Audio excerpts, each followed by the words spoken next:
Hello everyone, कैसे हैं आप सभी। उम्मीद करता हूं सभी स्वस्थ होंगे, ठीक होंगे और आपकी पढ़ाई भी सुचारू रूप से चल रही होगी। प्यारे बच्चों, हमेशा की तरह रोजाना की तरह आपका होस्ट, आपका दोस्त राजेंद्र सर हाजिर हो चुके हैं सेशन के लिए। तो जल्दी से आप लोग सेशन से जुड़ेंगे और जल्दी से मुझे आप लोग कमेंट करके बताएंगे क्या आप लोगों को स्पष्ट रूप से सुनाई दे रहा है और दिखाई दे रहा है। दोनों चीजें यस में है या नो में है, जल्दी से मुझे कमेंट बॉक्स में आंसर दें। तो प्यारे बच्चों, आज के इस सेशन में हम लोग एडिशनल प्रैक्टिस क्वेश्चंस पेपर हम लोग हल करने जा रहे हैं, जो ऑफिशियल है, जो अभी सीबीएसई ने अपनी साइट पे अपलोड किया है। तो प्यारे बच्चों, यह जो सैंपल पेपर होगा या यह जो प्रैक्टिस क्वेश्चंस पेपर होगा वह हमारा हिंदी सब्जेक्ट का होगा, ध्यान रखना। तो हमें पता तो चले कि हमारा जो पेपर आएगा वह कितने भागों में डिवाइड होगा और किस प्रकार के क्वेश्चंस आएंगे, कितना समय हमें दिया जाएगा और कैसे कैसे सवाल आएंगे, क्योंकि हमें पेपर देने से पहले हमें ऐसे सैंपल पेपर को या प्रैक्टिस पेपर को हल करना बहुत जरूरी है, जिससे जिस दिन हम लोग एग्जाम देने जाएं उस दिन हमें कोई समस्या नहीं आए कि पेपर कैसा आएगा, कितने खंडों में होगा, किस किस प्रकार के क्वेश्चंस आएंगे, एमसीक्यूज होंगे, डेस्क्रिप्टिव होंगे या अथवा में किस कहाँ अथवा आएगा, कहाँ अथवा नहीं आएगा। तो यह सब हमें जानकारी होनी चाहिए। तो प्यारे बच्चों, एक दिन फर्स्ट डे मैंने बताया था कि जितना मैं पढ़ा हूं आप लोगों को हिंदी में बस उतना ही पढ़ना है, उससे बाहर बिल्कुल भी नहीं गया है, कभी भी नहीं गया है, तो अब की बार भी आपका नहीं जाएगा। तो प्यारे बच्चों, सेशन से जुड़ जाओ और सेशन को लाइक और शेयर अवश्य करना, क्योंकि जितना आप लोग शेयर करेंगे, जितने लाइव मुझे दिखाई देंगे, उतने ही ज्यादा एनर्जी मेरे अंदर आएगी और उसी एनर्जी के साथ मैं पढ़ाता चलूंगा। तो जल्दी से आ जाइए, जुड़ जाइए सेशन से, क्योंकि आज हम लोग additional practice questions paper class 12th का वो भी सब्जेक्ट क्या है हमारा हिंदी का पढ़ने जा रहे हैं कि हमारा 2023-24 का हिंदी का पेपर कैसा आएगा, कितने भागों में डिवाइड होगा, यह सब हम लोग पढ़ने जा रहे हैं। तो प्यारे बच्चों, जो आपका पेपर होगा, देखो 23-24 है, विषय कोड आपको पता होना चाहिए हिंदी का 302 है, और जो पेपर हम लोग हल करने जा रहे हैं वो कौन सा है, हिंदी आधार। दो हैं आपके, एक इलेक्टिव है, एक कोर है। तो हम लोग कौन सा हल कर रहे हैं, फिलहाल कोर हल कर रहे हैं प्यारे बच्चों, ये आपको ध्यान में रखना होगा। कक्षा 12वीं है। और प्यारे बच्चों ध्यान रखना, जिस पेपर को आप लोग एग्जाम में, एनुअल एग्जाम में जो पेपर दोगे हिंदी का, वह आपका कुल 3 आवर्स होगा, 3 घंटे का होगा और मैक्सिमम अंक कितने होंगे, 80 मार्क्स का होगा। ये ध्यान आपको रखना होगा। और 80 मार्क्स में ना बेटा 2 भागों में डिवाइड होंगे, एक 40-40 पार्ट का, ये आपका वर्णनात्मक यानी कि राइटिंग पेपर होगा और ये है आपका एमसीक्यूज होगा। तो हमारे पास 100% नंबर लेने का बहुत अच्छा तरीका है, क्योंकि 40 नंबर तो जो एमसीक्यूज है वहां तो कोई भी नंबर नहीं कटना चाहिए हमारा। और रही बात डेस्क्रिप्टिव की, जो सवाल मैं आप लोगों को बताऊं कि ये महत्वपूर्ण है, आज तक जितने भी चैप्टर के अंतर्गत मैं बताया गया था या मैं बताऊंगा आगे भी, तो उनको आप लोग अच्छे से याद करना है और एग्जाम देने पहुंच जाना है आप लोगों को, ठीक है। तो आप लोगों को पता होना चाहिए जो हमारा पेपर होगा वह 2 खंडों में होगा, एक खंड ए होगा और एक खंड ब होगा। खंड ए होगा वह वस्तुपरक बहुविकल्प यानी कि एमसीक्यूज होगा, मल्टीपल चॉइस क्वेश्चंस वाला होगा, और ब होगा वह वस्तुनिष्ठ यानी वर्णनात्मक अर्थात डेस्क्रिप्टिव होगा, जिसमें हमें क्वेश्चंस का आंसर लिखना होगा 30 शब्दों में, 60 शब्दों में, 80 शब्दों में, इस प्रकार से। प्रश्न पत्र के दोनों खंडों में प्रश्नों की कुल संख्या 14 होगी, यानी कुल 14 प्रश्न होंगे आपके पेपर में, और सभी प्रश्नों के उत्तर देना अनिवार्य यानी कंपलसरी है। खंड ए में जो क्वेश्चंस होंगे उनकी संख्या 40 होगी और 40 में से 40 प्रश्नों का आपको आंसर देना होगा, यानी कि पिछली बार तो क्या था 48 थे, 48 में से 40 करने पड़े थे, लेकिन अब की बार ऐसा कोई भी नियम नहीं है, आपको 40 मिलेंगे, 40 के 40 करने होंगे और वो 40 नंबरों का ही होगा, ये भी आपको पता होना चाहिए, यानी कि एक सवाल है वह 1 नंबर का होगा। खंड ब होगा, उसमें कुल 8 प्रश्न होंगे, 8 क्वेश्चंस होंगे, निर्देशानुसार विकल्पों का ध्यान रखते हुए सभी प्रश्नों का उत्तर देना है। ये विकल्प है ना, ये अथवा में होगा, यानी कि आपको पता है अथवा में कोई एक सवाल का आंसर हमें देना पड़ता है। प्रश्नों के उत्तर लिखते समय क्रम संख्या अवश्य लिखिए, सभी प्रश्नों के उत्तर क्रमानुसार लिखिए। देखो बहुत सारे बच्चों को तो यही नहीं पता होता किस प्रकार से आंसर देना है हमें।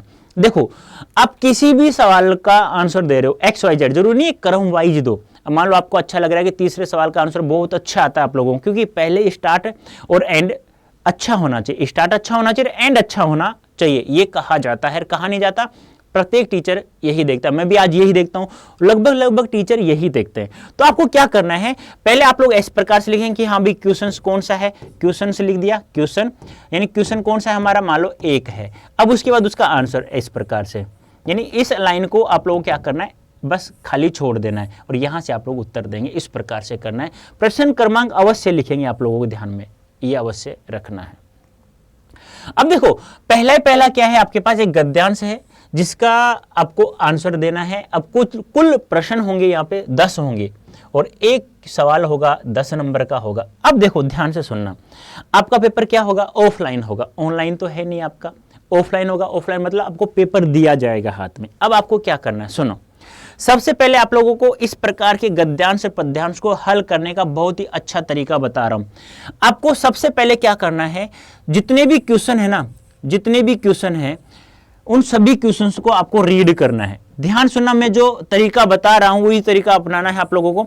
जितने भी क्वेश्चन हैं उन क्वेश्चंस को, क्वेश्चंस विद ऑप्शन, जितने भी क्वेश्चन है उनको विद ऑप्शन आपको क्या करना है, रीड करना है। क्या कहा मैंने, सभी जितने भी गद्यांश या पद्यांश के सवाल दिए गए हैं, गद्यांश पहले हल करें, फिर यानी गद्यांश हल कर रहे हैं मान लो, तो सभी सवालों को आप लोग रीड करेंगे, पढ़ेंगे विद ऑप्शन। पहला काम आपको यही करना है। आप ऐसा मत कर देना कि पहले आप लोग गद्यांश को पढ़ने कहीं लग जाओ, ना, मत करना। जो तरीका मैं बता रहा हूं वह करना, बहुत ही कारगर साबित होगा। 100% नंबर आप लोग प्राप्त कर सकते हैं। तो क्या करेंगे, पहले आप लोग सभी प्रश्नों को ऑप्शन सहित पढ़ेंगे, उसके बाद आपको गद्यांश पढ़ना है। अब आपको जब जैसे ही क्वेश्चन विद ऑप्शन पढ़ा, अब गद्यांश पढ़ते समय जो शब्द आया था उसको आप लोग क्या करेंगे, अंडरलाइन करते जाएंगे, रेखांकित करते जाएंगे। ये ध्यान रखना है, ये कर लोगे।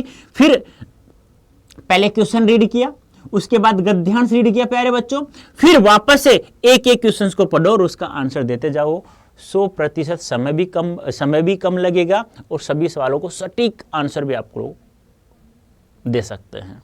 ठीक है, हाँ, इस प्रकार जैसे मैं एक बार मैं बता देता हूं थोड़ा सा, कि आप स्वयं को जितना ज्ञान से चमकाते जाएंगे, आपसे पूछा जाएगा आप किस से चमकते हुए जाएंगे, तो आपको अंडरलाइन कर लेना ज्ञान। वो कब, अब एक बात बताओ, बिना सवालों को पढ़ूंगा तो मैं ऐसे अंडरलाइन करूंगा, ऐसे सभी को ऐसे इसी प्रकार से अंडरलाइन करूंगा।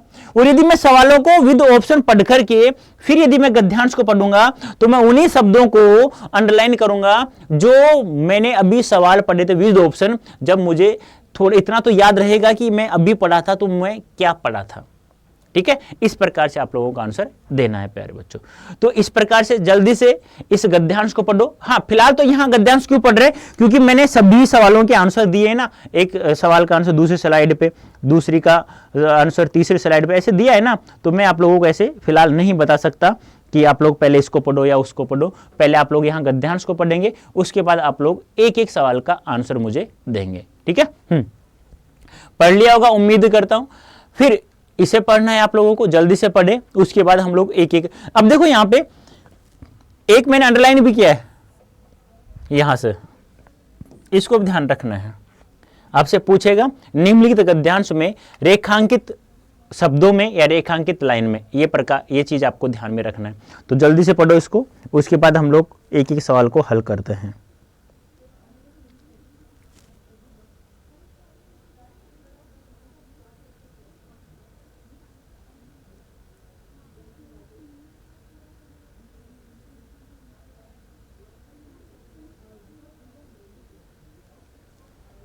हो गया।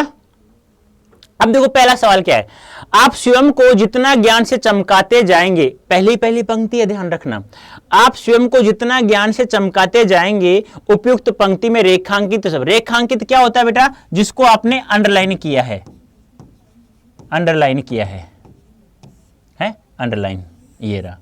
रिक्त स्थान के संदर्भ में प्रयोग किया गया है, यानी कि यहां किसका प्रयोग किया गया है, चमकाते हुए शब्द का क्या अर्थ है, क्यों प्रयोग किया गया है। प्रकाशमान वस्तु को और अधिक प्रकाशित करने, अपने विवेक में दिन प्रतिदिन बढ़ोतरी करने, भाग्य को अपने अनुकूल बनाने और अभिमान में बढ़ोतरी करने। तो यहां चमकाते हुए मतलब क्या जाएंगे कि आप अपने ज्ञान को दिन प्रतिदिन क्या करेंगे, बढ़ोतरी करते ही जाएंगे। अपने विवेक को यानी अच्छे, देखो अपना ज्ञान, अपना विवेक दिन प्रतिदिन कैसे बढ़ेगा, आप लोग ईमानदारी से रोजाना पढ़ेंगे, धैर्य के साथ में, कभी भी किसी का लाइफ में बुरा नहीं सोचेंगे, कभी भी फालतू की बातों पर ध्यान नहीं देंगे, ज़्यादा मोबाइल आप लोग चलाएंगे नहीं फालतू की चीज़ों में, तो आपका है ना विवेक है ना, जो आपका ज्ञान है वो दिन प्रतिदिन बढ़ता ही चला जाएगा, चमकते हुए चले जाओगे। आपको पता नहीं चलेगा कि कब मैं इतना चमक गया, कब मैं इतनी अपने ज्ञान में बढ़ोतरी कर ली, या कब मैंने अपनी लाइफ के जीवन की सक्सेस की सीढ़ियाँ कब मैंने इतना ऊंचा पद प्राप्त कर लिया है। ये देखो सबसे अच्छी चीज़ क्या है, पढ़ाई करना ईमानदारी के साथ में, दूसरी कभी किसी का बुरा मत सोचना, बस ये 2 चीज़ें रखना है, अपने आप बढ़ते हुए चले जाओगे प्यारे बच्चों। तो वही आपके ऊपर ये पहला ही सवाल रखा है सीबीएसई ने प्रैक्टिस पेपर में। गद्यांश के आधार पर शक्ति संचयन का सटीक अर्थ बताइए। यह शक्ति संचयन, शक्ति को इकट्ठा करना, यही अर्थ होता है, लेकिन यहाँ क्या होगा वो देखो, लगातार प्रयास करते रहना, संकटों को पीछे ढकेलते रहना, निरंतर अपनी क्षमताओं का विकास करना, परिणाम के बारे में विचार करके कर्म करना। तो शक्ति संचयन क्या होता है, निरंतर अपनी क्षमताओं का विकास करना, निरंतर अपनी क्षमताओं का यानी अपनी शक्तियों का क्या करना, विकास करते रहना। तो ये होता है शक्ति संचयन का सटीक आंसर। नेक्स्ट है, गद्यांश में रेखांकित पंक्ति उस व्यक्ति के रिक्त स्थान को व्यक्त करती है, यानी कि इनमें से जो ये पंक्ति थी ना, ये पंक्ति कि एक व्यक्ति यदि 1000 रुपए कमाता है और कुछ नहीं बचाता तो सही अर्थों में कुछ भी नहीं कमाता। तो इस पंक्ति का तुम्हें अर्थ बताना है यहां पर कि यह रेखांकित पंक्ति है उस व्यक्ति के, किस व्यक्ति को यह पंक्ति रेखांकित करने में व्यक्त करती है, उसका दुष्चरित्र को, उसके आलस्य को, उसके ज्ञानाभाव को, या उसके अड़ियलपन को। एक बात बताओ मुझे, उसके ज्ञान के अभाव को। क्यों, देखो यहाँ पे क्या लिखा है कि एक व्यक्ति यदि 1000 रुपए कमाता है और वह कुछ नहीं बचाता तो सही अर्थों में कुछ भी नहीं कमाता। बात सही है, आप 1000 कमाओगे, 1000 ही खर्च कर दो, तो आप में क्या है, ज्ञान का क्या है, अभाव है। देखो यदि नहीं पता चले तो इसका टुकड़ा करके देख लो, ऐसे ज्ञान धन अभाव, यानी ज्ञान का क्या है, आपको अभाव है। वैसे आप 1000 कमा रहे हैं तो 700-800 खर्च करके 100-200 रुपए आप लोग बचा भी तो सकते हैं। ये पूरा गद्यांश आपके ऊपर निर्भर किया गया है बेटा, ध्यान सुनना। गद्यांश के आधार पर गलत कथन पहचाना। गलत क्या है, गद्यांश क्या है, फौजी युद्ध आने पर ही तैयारी करते हैं, भाई ऐसा तो गलत है ना, फौजी युद्ध के समय थोड़ी तैयारी करते हैं। संचित शक्ति विकास का मार्ग प्रशस्त करती है, बात तो सही है। अक्सर लोग सफलता का मूल्य नहीं चुकाना चाहते, बात तो सही है। कुछ युवक निरंतर प्रयास नहीं करने से छोटे पद पर बने रहते हैं, बात तो सही है। मतलब ये यहाँ गलत है कि फौजी युद्ध आने पर ही तैयारी करते हैं, ये क्या है, गद्यांश के अनुसार यह कथन क्या है, गलत है प्यारे बच्चों। गद्यांश में संचित शक्ति पूंजी कहा गया है, उपयुक्त वाक्य में रेखांकित शब्द रिक्त स्थान की ओर संकेत करें। यानी इसको आपको बताना इसके बारे में कि गद्यांश संचित शक्ति को पूंजी कहा गया है, क्यों कहा गया है, किसको कहा गया है, औद्योगिक पूंजी, साहित्य में उपलब्ध पूंजी, आर्थिक लाभ से अर्जित पूंजी, प्रचुर सामर्थ्य के विकास की पूंजी। तो बता सकते हैं आप लोग इस रेखांकित शब्द का प्रयोग क्यों किया गया है, जल्दी से फटाफट बताओ मुझे, कौन बताएगा इसका राइट आंसर, फटाफट बताना है आप लोगों को। तो क्या होगा इसका राइट आंसर, बता सकते हैं, तो क्या हो जाएगा, प्रचुर सामर्थ्य के विकास की पूंजी, पूंजी का यानी कि प्रचुर सामर्थ्य यानी कि जो आपके पास उपलब्ध है उस विकास की पूंजी के बारे में कहा गया है। संचित शक्ति को पूंजी क्यों कहा गया है, इसलिए कहा गया है। शायद वे अपने आगे के विकास के बारे में नहीं सोचते। कथन क्या है, दूरदृष्टि की कमी से विकास का मार्ग अवरुद्ध हो जाता है। कथन क्या है, विषम परिस्थितियों का सामना करने का सामर्थ्य विकसित नहीं हो पाता है। कथन के अनुसार बताने आप लोगों को ये दोनों कथन सही है या गलत है। कथन क्या सही किंतु ख उसका गलत परिणाम है, कथन क्या सही और कथन ख उसका सही परिणाम है। दूरदृष्टि की कमी से विकास का मार्ग अवरुद्ध हो जाता है, बात तो सही है ये, तो इसका परिणाम क्या है कि विषम परिस्थितियों का सामना करने का सामर्थ्य विकसित नहीं हो पाता, बात तो सही है, दोनों सही है बेटा, ए व बी दोनों सही हैं। यानी कि कथन क सही है और कथन ख उसका सही परिणाम है प्यारे बच्चों। नेक्स्ट है, असली कमाई तो उसकी बचत है, लेखक ने ऐसा कहा क्योंकि, यानी असली कमाई तो उसकी बचत है, ऐसा लेखक ने क्यों कहा, विकट परिस्थितियों में संचित पूंजी ही काम में आती है। आज की जमा की गई पूंजी कल काम नहीं आती, केवल बचत करने से ही हमारा जीवन यापन होता है। आज बचत की गई पूंजी कल पर्याप्त नहीं होती है। तो आपको पता ही है, यदि आज हम कोई पूंजी को संचित करते हैं तो वह विकट परिस्थितियों में क्या आती है, हमारी काम आती है। तो A option is right answer. उपयुक्त गद्यांश का मूल भाव आपकी पाठ्य पुस्तक के किस पाठ से मेल खाता है, यानी कि ये जो गद्यांश लिया गया है ये आपकी पाठ्य पुस्तक में से किस पाठ के किस चैप्टर से मेल खाता है। आत्म परिचय जयशंकर प्रसाद, सॉरी हरिवंश राय बच्चन। बाजार दर्शन जैनेन्द्र, आपको याद होना चाहिए आत्म परिचय किसने लिखा, हाँ बता सकते हो मुझे, हरिवंश राय बच्चन।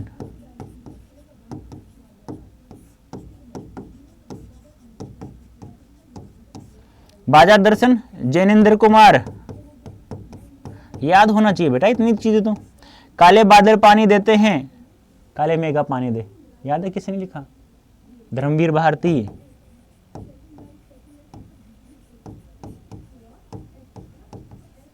और ये तो है ही हमारे बाबा साहब मेरी कल्पना का आदर्श समाज, बाबा साहब भीमराव आंबेडकर, जिसको भाषण को 2 भागों में डिवाइड किया गया था।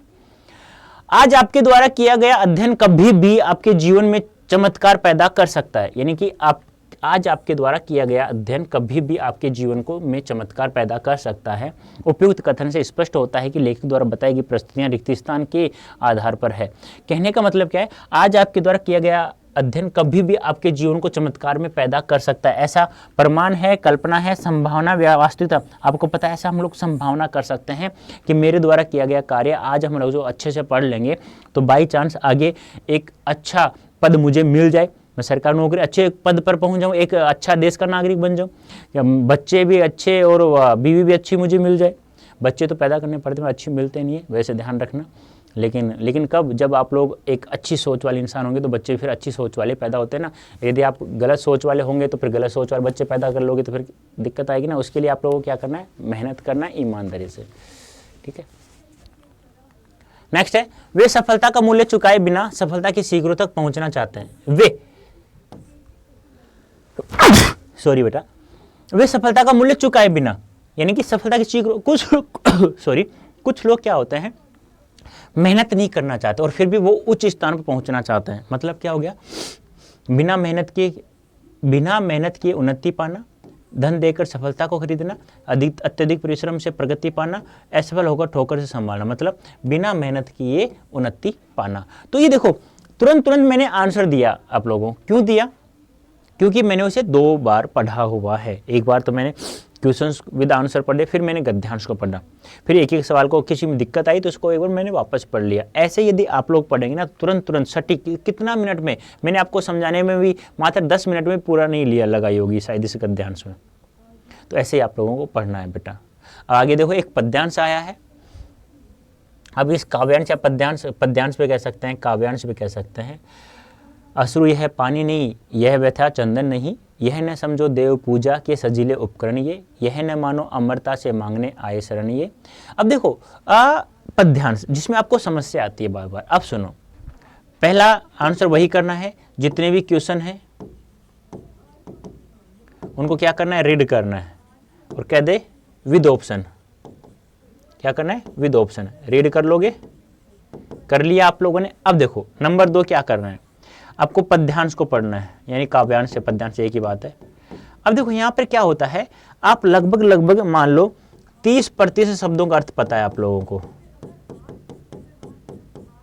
30 शब्दों का अर्थ भी पता है ना, तो भी आप लोग इसका प्रत्येक सवालों का आंसर आप लोग दे सकते हैं। अब एक बार आप इसे पढ़े, फिर एक बार मैं आपको समझाने की कोशिश करता हूँ। जल्दी से पढ़े एक बार आप लोग, जल्दी से पढ़े, उसके बाद मैं समझाने की कोशिश करता हूँ आप लोगों को।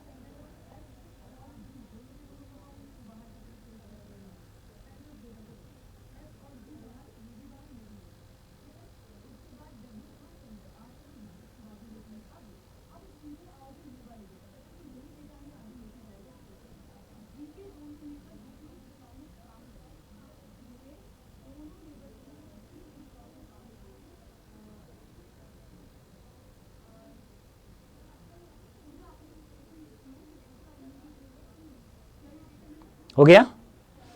अब देखो यहाँ पे ऐसा कोई यदि आप लोग क्वेश्चन रीड करके फिर इसे पढ़ते हैं ना तो सीधा है, बिल्कुल इजी सवाल है सारे के सारे। देखो अश्रु, ऐसा कोई शब्द है जिसका अर्थ तुम्हें समझ में नहीं आ रहा हो? मुझे नहीं लगता ऐसा कोई भी शब्द आपके सामने यहाँ आया है। मैंने तो यहाँ एक आपको 30% शब्दों को ही कहा था कि आप लोग वो 30 प्रतिशत, प्रतिशत है ना वहां पे, 30 शब्दों नहीं, 30% कोई भी गद्यांश, सॉरी कोई भी पद्यांश है 100% में से यदि आपको 30% शब्दों का अर्थ भी पता है तो आप लोग फिर भी इसे आसानी से प्रत्येक सवाल का आंसर दे सकते हैं। आप लोग ऐसे पढ़ लोगे ना सीधा सीधा नमक। अब देखो इस गद्यांश को तो मैं, इस पद्यांश को तो मैं समझा दूंगा एक एक शब्द का अर्थ, लेकिन वहां कौन समझाएगा। तो मैं चाहता हूं आप अपनी मेहनत के बलबूते पर आप सभी सवालों को रीड करें विद ऑप्शन, पद्यांश को पढ़े, उसके बाद धीरे धीरे एक एक प्रश्नों का आंसर आप लोग दें। ठीक है, हाँ ऐसे पढ़ेंगे। नमन सागर को नमन विस्पान की उज्जवल गाथा। तो नमन सागर, नमन विस्पान, देव दानव पर नहीं समझे कभी मानव प्रथा, देव दानव है। कब कहा इसने कि इसका गरल कोई अन्य पी ले, अन्य का विष मांग कहता ए स्वजन तू ही जी ले।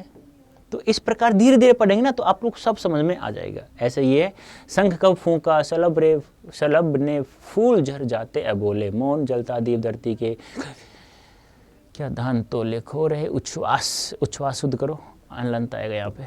अब यहाँ ये भी सवाल आ सकता है, उच्छ्वास शब्द का संधि विच्छेद बताइए क्या होगा। तो क्या होगा, उत्दन श्वास। आप ये मत कहना संधि का टॉपिक हमारे एग्जाम में नहीं, अरे बेटा गद्यांश से पूछ रहा है वो, और यहाँ पर व्यंजन संधि होगी, ध्यान रखना। ठीक है, हाँ अब देखो पहला क्या है, यह न समझो देव पूजा के सजीले उपकरण। ये उपयुक्त पंक्ति में रेखांक शब्द का अर्थ है, यानी कि इसका अर्थ आपको बताना है। ये न समझो देव पूजा के सजीले उपकरण, क्या है इसका अर्थ, ईश्वर के प्रति अटूट विश्वास, समर्पण की भावना, सुरक्षा की भावना और सुंदर बंधन। अब देखो यहाँ पे ये क्या कह रहा है, देखो कहाँ से कहा है, एक बार देखो मैं आपको थोड़ा सा समझा देता हूँ। यह न समझो देव पूजा सजीले उपकरण, मतलब क्या है, अश्रु यह पानी नहीं, यह व्यथा चंदन नहीं, यह न मानो अमरता से मांगने आए शरण। मतलब कहने का मतलब क्या है कि ये पानी नहीं है, ये आंख से क्या है, आंसू निकल रहे हैं। मतलब आंख से आंसू निकल रहे हैं तो किसी के पास आप पूरी की पूर्ति समर्पण की भावना को आप लोग जगाते हैं। तो क्या हो जाएगा, समर्पण की भावना। B option is right answer. Next है, अश्रु स्वाति नक्षत्र में सीप में गिरकर बना मोती, पानी शीतल होता है पर आंसू पानी होकर भी शीतल नहीं। मनुष्य को देवताओं और दानवों से श्रेष्ठ बताया गया है। धरती के त्याग और तपस्या की अनेक गाथाएं मूक वाणी में निहित हैं।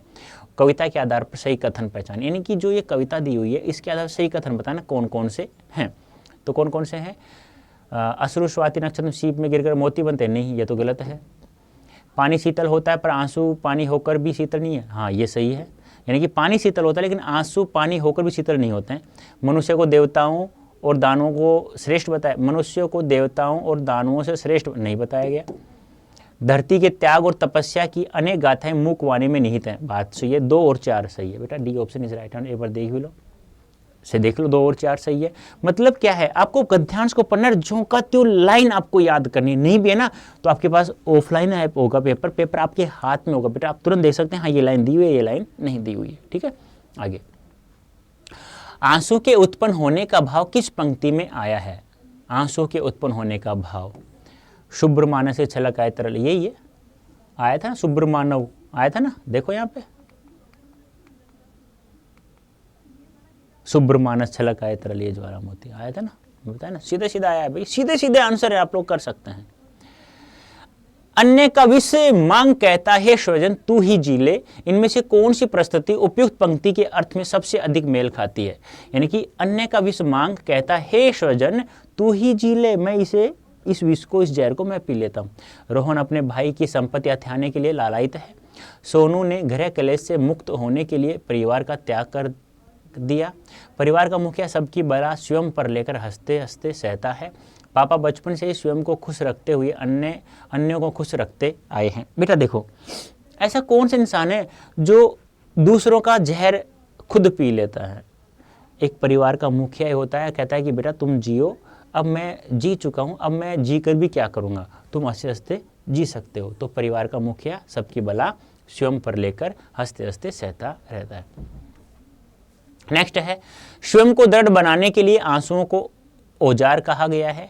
मनुष्य की तीव्र मानसिक पीड़ाओं के कारण यह जल मात्र न होकर ज्वाला बन गए हैं। उपयुक्त कथन और कारण दोनों के आधार पर बताना है। मतलब क्या है, स्वयं को दृढ़ बनाने के लिए आंसुओं को औजार कहा गया है, नहीं यार, मनुष्य की तीव्र मानसिक पीड़ाओं के कारण यह जलमातर न होकर ज्वाला बन गई। ये सही है, ए गलत है और ये सही है। D option is right answer. A गलत है, ऐसा औजार नहीं बनाया गया आंसू को, यानी कि ए गलत और एक ए आर सही व्याख्या है। सही है ना? हाँ, ये ध्यान रखना है। देखो सीधा सीधा तो नहीं देगा, फिर भी आपको थोड़ा बहुत तो बेटा मेहनत तो करनी ही पड़ेगी। ठीक है, निर्देशानुसार निम्नलिखित प्रश्नों के उत्तर दो। बांग्लादेश 50,000 लोग बाढ़ में फंसे, उफनी तीस्ता यानी उफनी नदी है, उफन चुकी है, यानी कि बहुत ज़्यादा पानी आ चुका है। ढाका, बांग्लादेश में तीस्ता नदी खतरे के निशान से 20 सेंटीमीटर ऊपर बह रही है। वहीं लगातार बारिश के कारण रंगपुर जिले के रंगचारा में निचले इलाकों में करीब 50,000 लोग बाढ़ में फंस गए हैं। तीस्ता से उफान पर होने से 30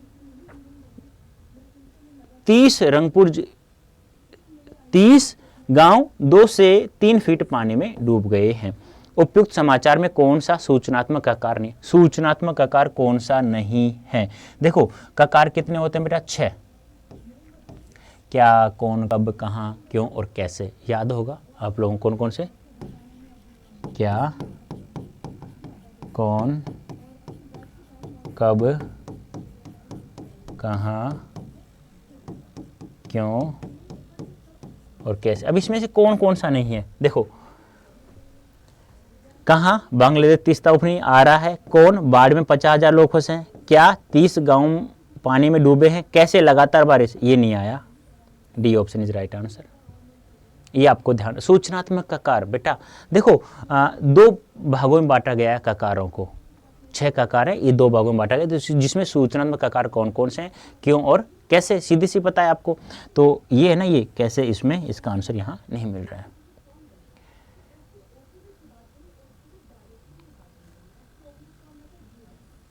ठीक है, हाँ देखो यहाँ पे क्यों और कैसे, ये तथ्यात्मक, ये 4 है यहाँ पे। ठीक है, ये ध्यान रखना। तो सूचनात्मक ककार कौन सा नहीं है? तो कैसे वाला नहीं है। क्या, कौन, कब, कहाँ। क्या, कौन, कब आता है यहाँ पे, लेकिन कैसे आ गया है।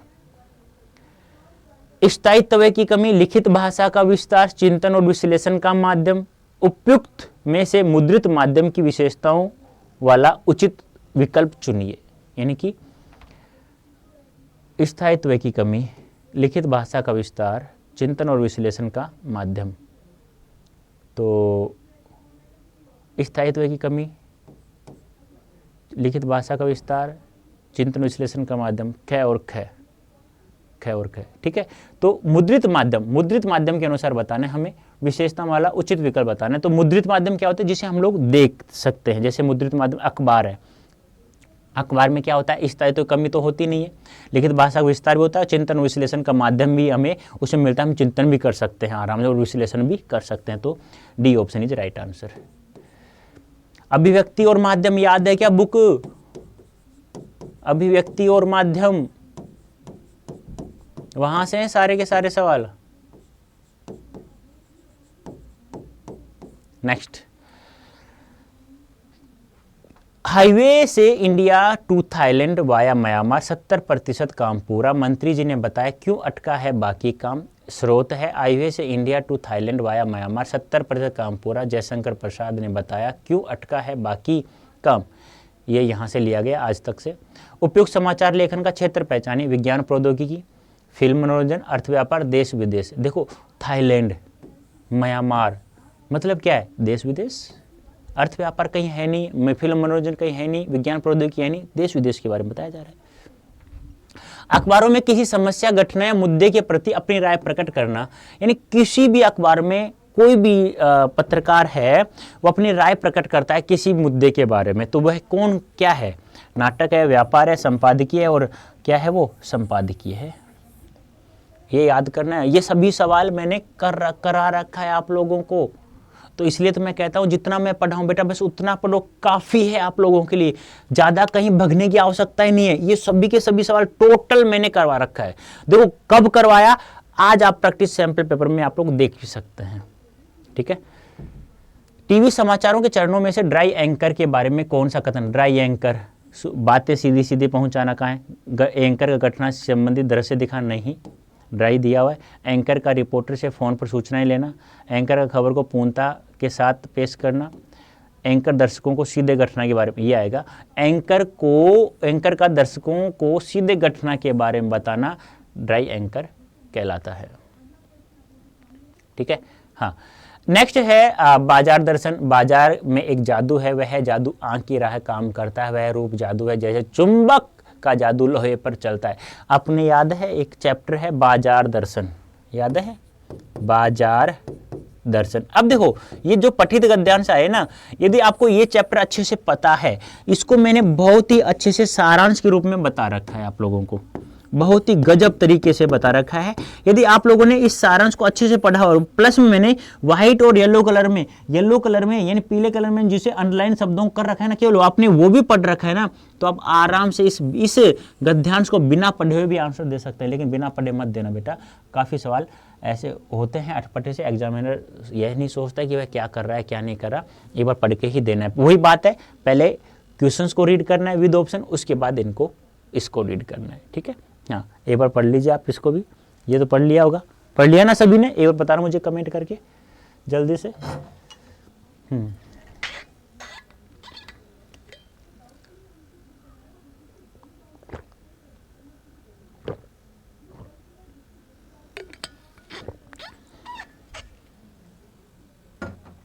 अब इसको पढ़ लीजिए।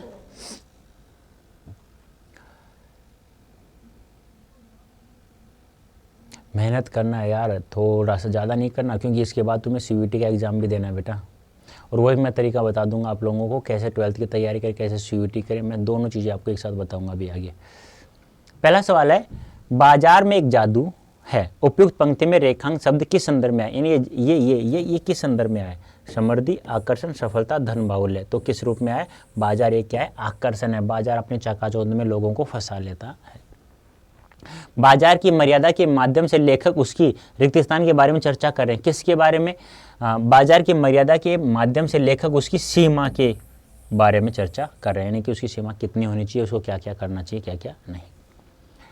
बाजार से बहुतायत में सामान खरीदने का मनोवैज्ञानिक कारण है, हम अपनी खरीदारी से दूसरों को प्रभावित करने की कोशिश करते हैं। बता सकते हैं मुझे, बाजार से बहुतायत में सामान खरीदने का मनोवैज्ञानिक कारण, हम अपनी खरीदारी से दूसरों को प्रभावित करने की कोशिश करते हैं। ऐसा करते हैं क्या, मुझे तो नहीं लगता, लेकिन बताया तो गया है।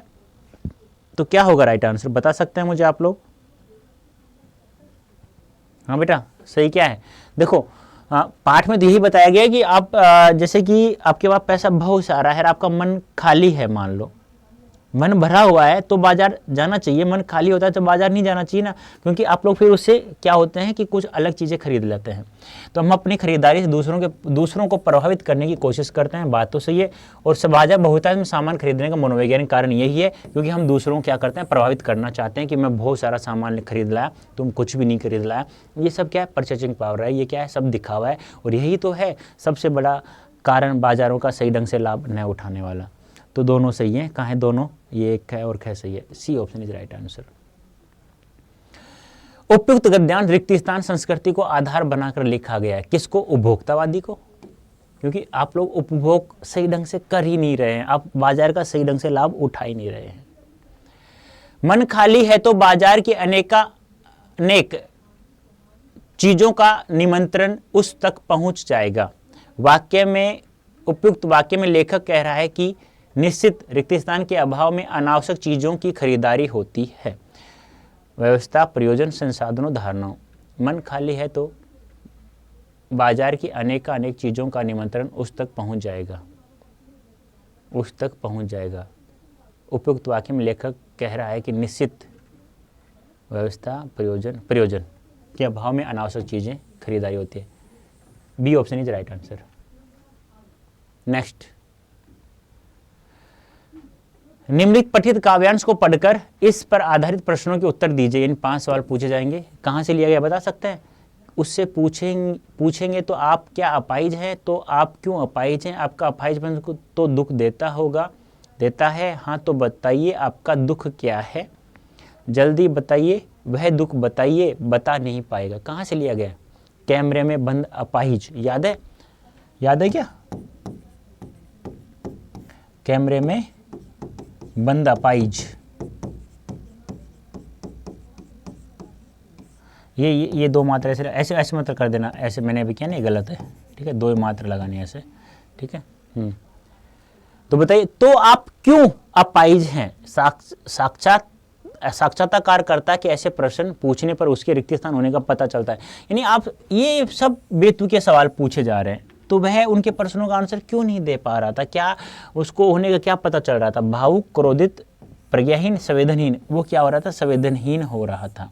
यानी कि इंटरव्यू लेने वाला ऐसे प्रश्न पूछने पर उसके होने का पता चलता है, मतलब मीडिया क्या है? संवेदनहीन है। यानी किसी भी व्यक्ति की कमियों को व्यापार का माध्यम बनाना ही मीडिया का कारण है सबसे बड़ा। तो वही यहाँ पर किया गया है। मीडिया क्या है? यहाँ पे संवेदनहीनता दर्शाई गई है। जल्दी बताइए, वह दुख बताइए। उपयुक्त पंक्ति में साक्षात्कारकर्ता में रेखांक शब्द का प्रयोग क्यों किया है? जल्दी बताइए, क्यों किया है जल्दी का? साक्षात्कारदाता की वेदना को प्रबल करने के लिए, अपने मूल्यवान समय की बचत करने के लिए, पाठकों में सुनने की जिज्ञासा बढ़ाने के लिए, साक्षात्कार जल्दी समाप्त करने के लिए। देखो, मीडिया का उद्देश्य क्या था कि वो अपंग व्यक्ति भी रोए, उसके साथ साथ दर्शक भी रोए। दर्शक इसलिए रोए कि उनको पता चले वास्तव में यार इस बेचारे को बहुत ज़्यादा दुख है, ठीक है। तो उसकी दुख का कारण वो मतलब उसका दुख समझकर वो क्या हो जाए, मतलब भावुक हो जाए, वो रोने लग जाए। लेकिन यहाँ पे क्या है कि ये जब जल्दी जल्दी ऐसा बोल रहा था बार बार, जल्दी बताओ, तो मतलब ये पाठक जो है ना, दर्शक हैं, वो उसके दुख सुनने का जिज्ञासा उनमें क्या हो जाता है, बढ़ जाती है कि भाई इसको दुख क्या है, जल्दी जल्दी बताइए मुझे, हमें। इस प्रकार से कविता में अपाहिज व्यक्ति कोई उत्तर नहीं दे पा रहा था, क्योंकि प्रश्नकर्ता उस पर हावी हो रहा था। उसे प्रश्न समझ में नहीं आ रहे थे, वह अपना दुख सबसे छिपाना चाहता था, उसे उत्तर देने के लिए अधिक समय चाहिए था। यानी प्रश्नकर्ता जो इंटरव्यू ले रहा था ना, वह उस पर क्या हो रहा था, हावी हो रहा था, क्योंकि बेतुके सवाल थे। बेतुके यानी बिना तुक वाले, जिसका कोई आंसर नहीं हो, वह उस पर हावी हो रहा था, वह सही ढंग से आंसर उनका दे नहीं पा रहा था। नेक्स्ट है, दिव्यांग व्यक्ति कैमरे पर अपनी वेदना को व्यक्त करने में असमर्थ है। प्रश्नकर्ता का व्यवहार दिव्यांग व्यक्ति के मन मस्तिष्क को पहले ही आहत कर देता है। तो दोनों सही लग रहा है ना, डी ऑप्शन दोनों सही है, सीधा सीधा दिया बेटा। वाक्यांश में रेखांकित शब्द बताओ। यहां पे जो रेखांकित कर रखा है ना, इन शब्दों के बारे में बताना है, उससे, आप, ठीक है, ये इन दोनों में बताना है आपको कि वाक्यांश में रेखांकित शब्द क्या बता रहा है, संवेदनशील के अभाव को दर्शाता है। आप कौन कौन सा है, उससे पूछेंगे तो आप क्या अपाहिज है। दृश्य संचार कोरोना का व्यवसाय है, साक्षात्कारकर्ता के लिए प्रयुक्त है, उससे पूछेंगे, और आप, ठीक है। ये कै में 3 है या कहीं, ये रहा ना, कै में 3। फिर क्या है, पद्यांश में प्रयुक्त प्रश्नों का उद्देश्य है, जन दृश्य संचार द्वारा कल्पना का व्यवसाय।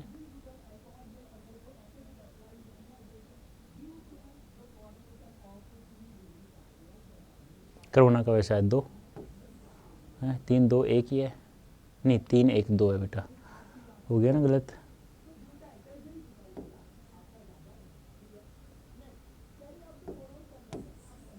देखो राइट आंसर है ये, मतलब क्या है, इसको थोड़ा ध्यान रखना बेटा। देखो, वाक्यांश में रेखांश जो शब्द है ना, उससे और आप, तो ये तो है साक्षात्कारदाता के लिए प्रयुक्त हुआ है। फिर है पद्यांश में प्रयुक्त प्रश्नों का उद्देश्य संवेदनशीलता के अभाव को दर्शाना। हाँ, ये सही है बेटा, अपने ध्यान नहीं दिया।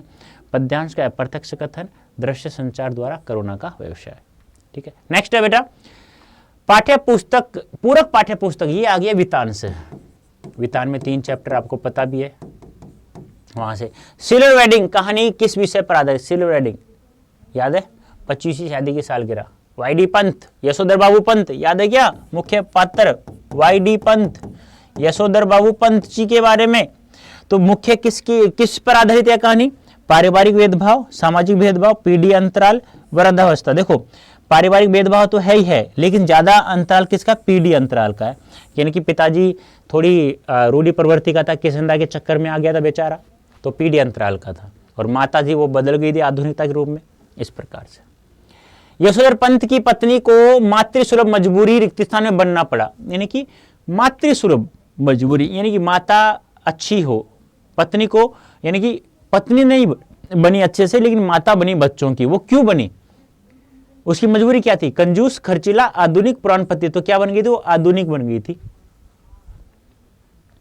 सिरिल वेडिंग कहानी के अनुसार नई पीढ़ी किसे अधिक महत्व देती है? मानवीय संवेदना को, आध्यात्मिकता को, संयुक्त परिवार को, भौतिकता को? संयुक्त परिवार को देती नहीं है ना, मानवीय संवेदना को नहीं दे रही है, आध्यात्मिकता को नहीं दे रही है, भौतिकता को। जो उन्हें दिखाई देता है ना, बस वही उन्हें अच्छा लगता है और कुछ भी अच्छा नहीं लगता। भौतिक क्या होता है? जो सामने दिखाई दे रहा है। कक्षा में दंगा करना और पढ़ाई की उपेक्षा करना मेरे लिए मुनासिब नहीं। यानी कक्षा में दंगा करना यानी दंगा फसाद करना, पढ़ाई की उपेक्षा करना, ये मेरे मुनासिब नहीं। उपयुक्त पंक्ति से लेखक के रिक्त स्थान स्वभाव का पता चलता है। रोबदार, शरारती, उदासीन। देखो भाई, स्व अनुशासित यानी स्वयं अपने आप में, तुम्हें भी यही बनना है। अनुशासन बनाए रखना हमेशा, प्रत्येक क्लास में कहीं पे भी जाओ अनुशासन बनाए रखना है। तुम सही, कहते ना, आप भले तो जग भला। तो यही चीज, यही पंक्ति ध्यान में रखना है और ईमानदारी के साथ हमेशा अपने कर्म करते रहना है, डटे रहना है। और हमेशा, फिर मैं कहता हूँ ना, 100%, कहते हैं ना कि चिरागों से घर रोशन नहीं होते, शिक्षा से भी घर रोशन होते हैं। इस पंक्तियों को आप सही सिद्ध कर सकते हैं। और ये बहुत अच्छा शब्द है, ये आप में ना 4 चांद लगा सकता है आपकी लाइफ में। ये चीज़ ऐसी है जिसने अपना ली ना, वो हमेशा बढ़ता ही रहता है, कभी भी पीछे की तरफ देखता ही नहीं है वो बच्चा। ठीक है, हाँ, तो आपको भी ऐसा ही करना है। कविता के प्रति आनंदा का झुकाव रिक्त स्थान के कारण बढ़ा। आनंदा, कविता के कंठस्थ करने में रुचि होना, कविता के प्रति आनंदा का झुकाव किसके कारण बढ़ा? मिस्टर सिंधलेगर, सिंधलेगर नहीं होता बेटा, मिस्टर सोंदलेकर है ये।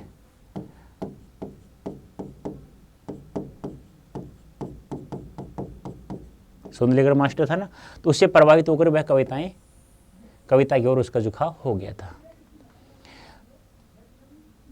झूठ कहानी का सबसे उचित उद्देश्य चुनिए। अध्ययनशील छात्र का बनना चाहिए, मनुष्य को संघर्ष करते रहना चाहिए, शिक्षा के महत्व को समझना चाहिए, जरूरतमंदों की मदद करनी चाहिए। तो मनुष्य जूझ क्या है? जूझता रहता है हमेशा। तो मनुष्य को संघर्ष करते रहना चाहिए हमेशा के लिए, चाहे कितने भी साल का हो, फिर भी संघर्ष करते रहना चाहिए उसे हमेशा। फिर आ गया है, मोहनजोदड़ो की साक्षर सभ्यता एक सुसंस्कृत समाज की स्थापना थी। बात तो सही है।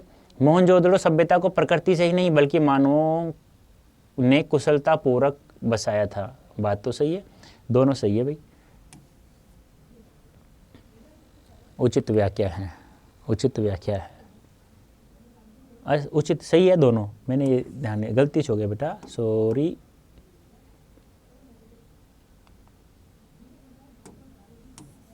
दोनों मैंने बताया, दोनों सही है, तो ये ध्यान नहीं आया मुझे। नेक्स्ट, कलाओं की तरह वास्तुकला में भी कोई प्रेरणा चेतन अवचेतन ऐसे ही सफर करती होगी। उपयुक्त पंक्ति को किस संदर्भ में प्रयोग किया गया है?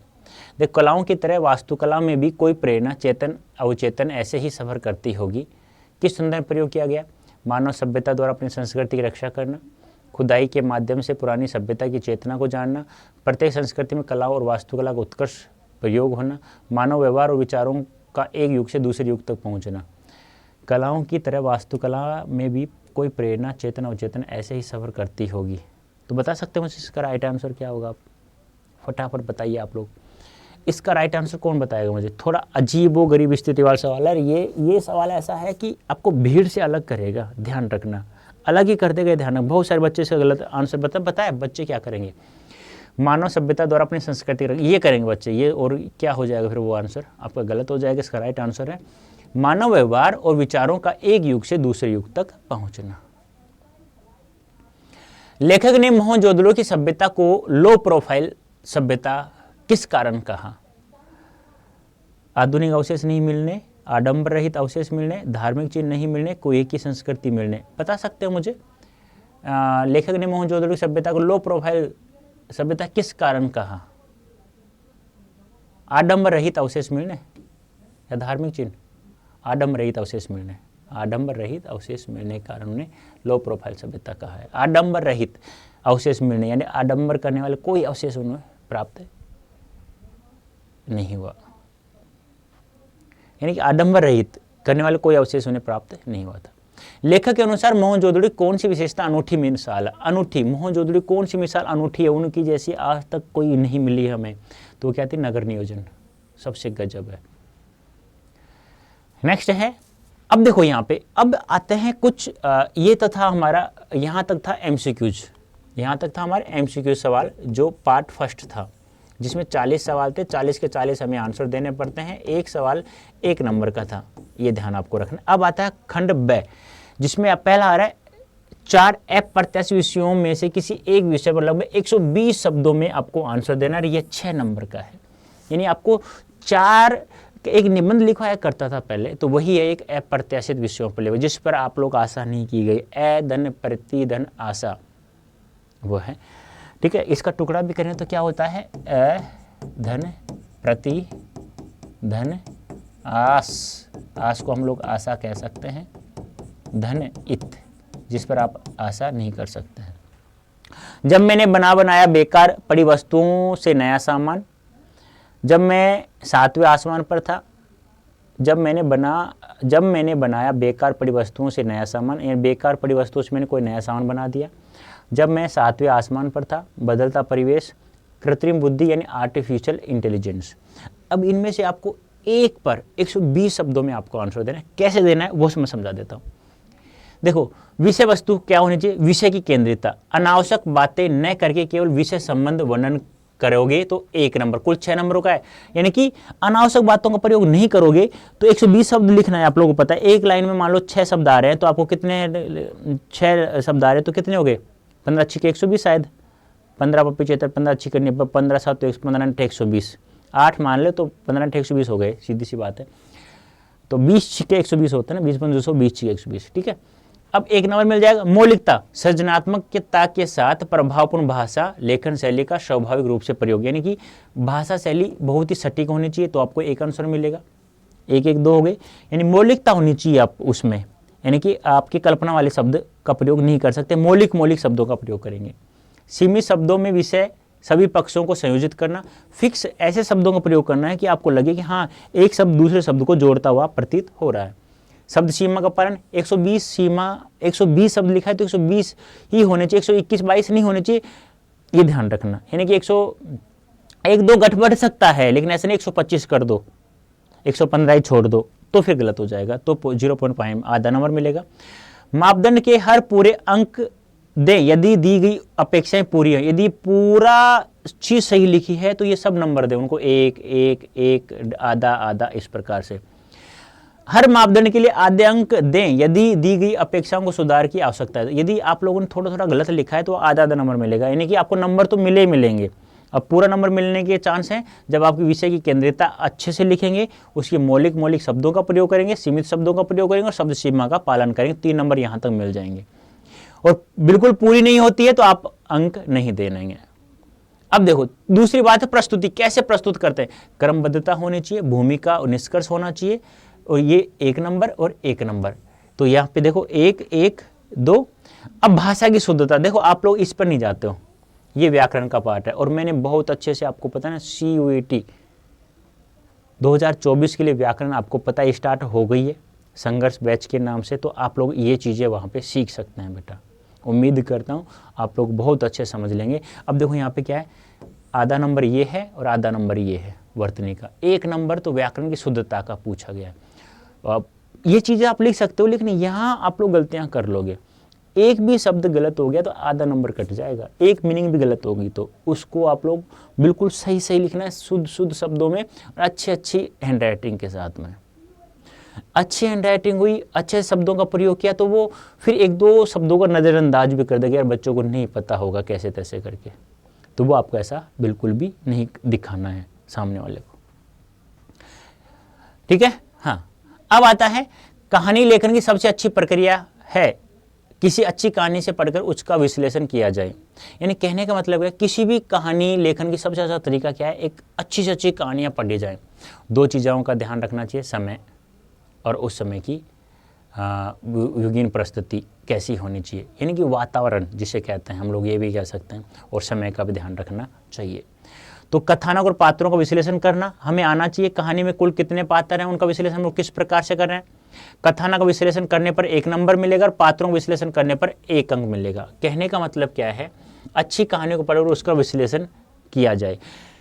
कहानी लेखन की सबसे अच्छी प्रक्रिया कौन सी है, उसका 1 नंबर मिल जाएगा, और उन पात्रों का आप विश्लेषण करते हैं तो उसका 1 अंक मिल जाएगा आप लोगों को। कहने का मतलब क्या है कि कहानी, कोई भी कहानी को आप लोग पढ़ते हैं या लिखते हैं तो उसमें आप लोग उसका विश्लेषण किस प्रकार से करेंगे, वह आंसर आपको यहाँ देना है। तो विश्लेषण करोगे तो 1 नंबर, पात्रों का विश्लेषण करोगे तो फिर 1 नंबर, ऐसे 2 नंबर आपको प्राप्त हो जाएंगे। 40 शब्दों में आंसर देना है, 2 सवाल होंगे 2-2 नंबर के।